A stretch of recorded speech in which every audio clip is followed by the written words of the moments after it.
up in the morning and the sun broke through the open curtains. The birds sang too and they said, "This is a day to celebrate." A little bit of fruit salad. So I said, It's one of my "Okay." favorite songs, actually. It's been a minute. Welcome to my solo pod episode. This is P.S. We Have No Plan, and I am Emily McManus calling in from Nashville as of recently or the last few months.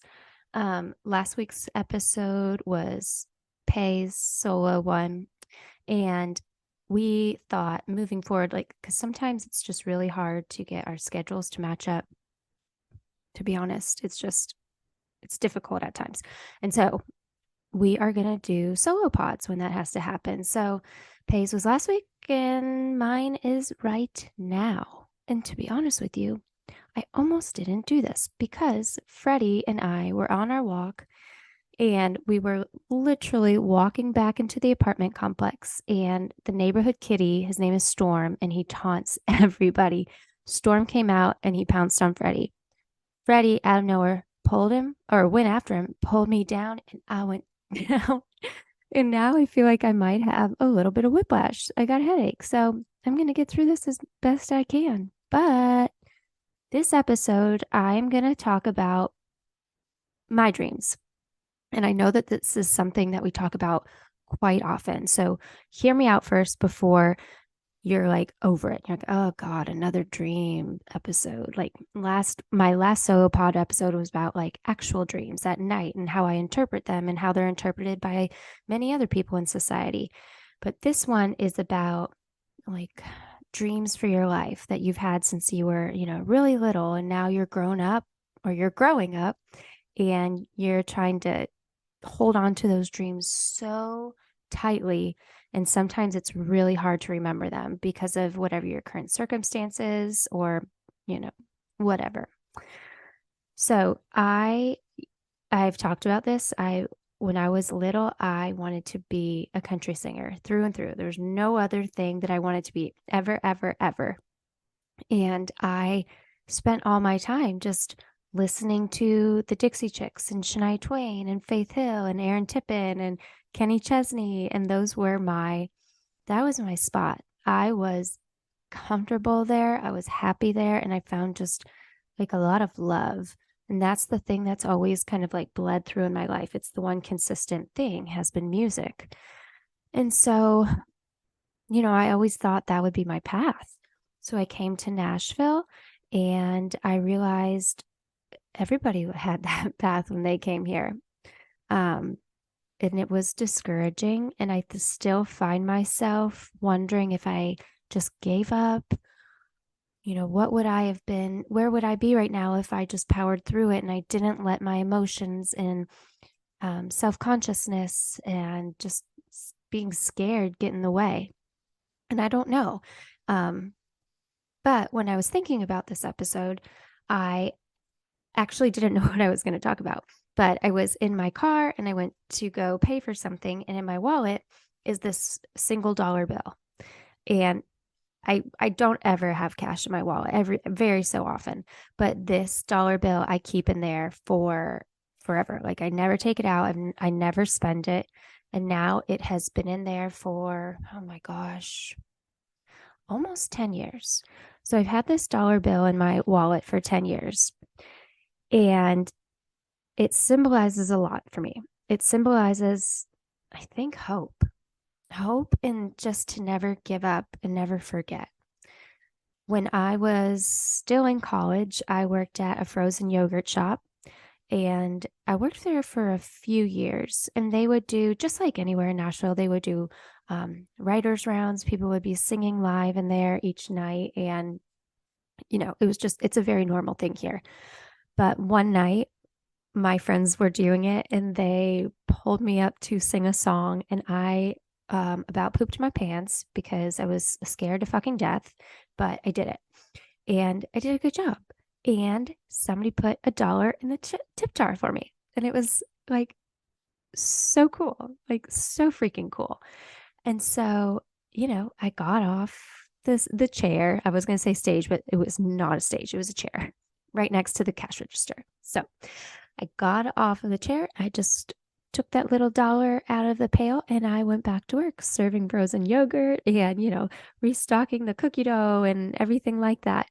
But there was a part inside of me that felt so like on top of the world because I earned money singing. And I had never, ever, ever done that before. And it was a feeling of hope. This single dollar that somebody put in a pail, maybe just to be nice to me, gave me this feeling of, maybe I can do this. Maybe I can do this. And it was so funny to look back into my wallet the other day, knowing that that has not been my path now, but it was a reminder or kind of a reset, to be honest, a reset in my heart that where I am right now, though I am very grateful for it and I'm very lucky to be in this position and I have wonderful things going on around me, that doesn't have to be that my current state does not have to be the end of something else. What I mean by that is just because in this moment right now, I am working in an office with people that I love, but I'm working to help others succeed and get accolades and whatnot. That doesn't mean that I have to stop doing things to succeed for myself and hopefully, have accolades of my own. And that's always been something that's a struggle internally. I've always worked for somebody else. I've always worked to help others achieve. And I like that. I do like that because one of my love languages is acts of service. Like I love to help people. And if there's something going on, like I will be there, whether it's a humanitarian crisis, something with animals, um, a fundraiser, whatever needs to be done, like I want to be there. Or a friend that needs food, like I will cook for them because they've had a hard time. It doesn't matter.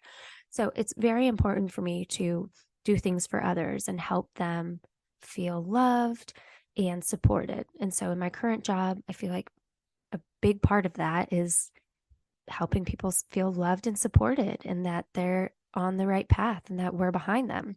And I do love that. But I've always felt a little sad that I haven't really achieved anything. And I know people say, yes, I have, and I get it, I get it. Like there are things that I have achieved, like sure. But I think back to, little Emmy, 8 years old, and I don't know if she'd be proud. And I don't want to cry, but I don't know if she would be proud that I have thus far not accomplished my dreams or carried through on them. And I don't want that to be the end of my story. I It's so hard to just put into words, to be honest. I think that that's something that from this podcast. Like I'm not the one with a great vocabulary and I stumble and there's a lot of pauses that come from me. And to be honest, it's because my mind is working overtime and my mouth can't catch up to my brain. And a lot of times my brain can't catch up to my heart. So it's never going to fucking work. But I I say this to my husband all the time. He's a musician as well, and it's so important for me to protect his craft and his profession. It's a hard one. It's not always great. It's not always lucrative. It's not consistent at all. And there are a lot of times where you're like, I should just get a job, consistent paycheck. We can get this, this, this. But I always, always, always then say, because when you were little, this was your dream, like dream. And not many people get to have this, and not many people's dreams come true. And not many people keep working towards their dreams for years and years and years to have them come true. Like you are doing it, you did it, and you are living it. So it's very important for me to always protect those dreams for him. And sometimes I find that I don't do the same for myself. And it's discouraging. I let myself down in that sense. And that's when I say I haven't achieved. I haven't achieved what I feel in my heart and perhaps what I'm afraid to share with the world. And it's my art. I've always hesitated calling myself an artist or a creator because like who am I to say that I am an artist? Like it's just crazy. Like I don't have an album. I am not a good painter. I try things all the time and I don't stick with them. Why do I think I'm an artist? And I'm realizing it doesn't have to be great and nobody else has to think I'm an artist. And if somebody thinks that I am cocky or I have a big head because I call myself an artist, well, honestly, that's their business and not mine. I can be whoever I want to be, and I'm claiming the title artist. So, you know, I I don't know where that leads me at the moment, right? I have all these side things. I love working at the floral shop, and for me that's art. Like I get to create with my hands and it's beautiful and it's immediate art because you're creating and it's done. And then I love doing my fashion and my style blog and the girl with no plan because once again to me putting an outfit together is art. I'm not following any plan. It's honestly probably pretty abstract if you're thinking about it in like categories because I love to mix and match. I love pattern on pattern. I love things that don't make sense. It's honestly just I love it. I absolutely love it.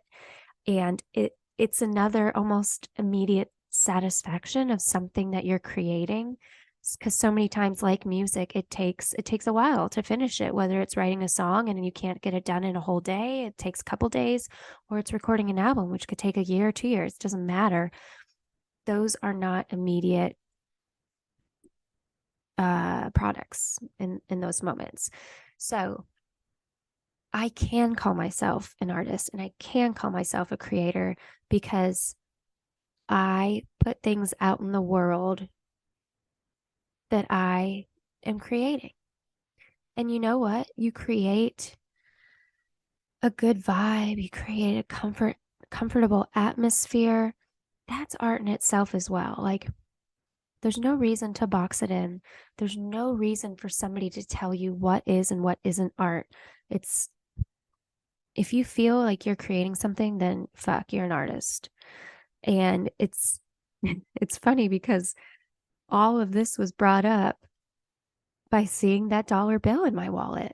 And I have it still and I will always have it. There was one time I remember it was college. I just had no money. I'm like, oh my God, do I just use this dollar in a vending machine? And thank God I didn't because whatever it was, a honey bun or something was not worth it. And I just, I'm so thankful I have it and I love it. And it's a constant reminder with, I have a lucky penny in there, a picture of my dad, a picture of my dog, um, and a couple little just funky things from trips and vacations that I love. And my wallet is completely ripped. The zipper doesn't work. It's spilling over. Everything falls out. So it's really not a safe wallet at all. I probably should lose everything every day, but I love it. And to me, it is just a quilt of everything in my life thus far. And it sparks joy. So this was just a little mini pod. I jumped on the potty. And I hope that by sharing this kind of ignites something of yours in the past that maybe you felt like you were ignoring or you slipped off to the side for a little too long. Maybe you have something like the dollar bill that you keep in a drawer or, a card or a letter that somebody wrote you in your desk or whatever that might be. And it doesn't have to even be something concrete. It could be a memory or whatever. Anything that it is, I hope that you take a moment to just honestly look at it and feel it, whether it's physical or emotional, and allow yourself to soak in those past feelings and dreams because it doesn't matter what you're currently doing. There is never, ever, ever something to keep you from being more than what you are currently. You can do anything, you can be anything, and you're not just one thing. So never forget that you are not just one thing. You are a full person, full of so many different drawers and cubbies and holes and patches and sewing threads everywhere. And you're sewn up by so many cool, funky, sad, wonderful, glorious things. And that is beautiful. And so, with that, I hope you go find your dollar bill. And I hope you listen to a little fruit salad. And you just have a absolutely wonderful Thursday. All right. Bye-bye.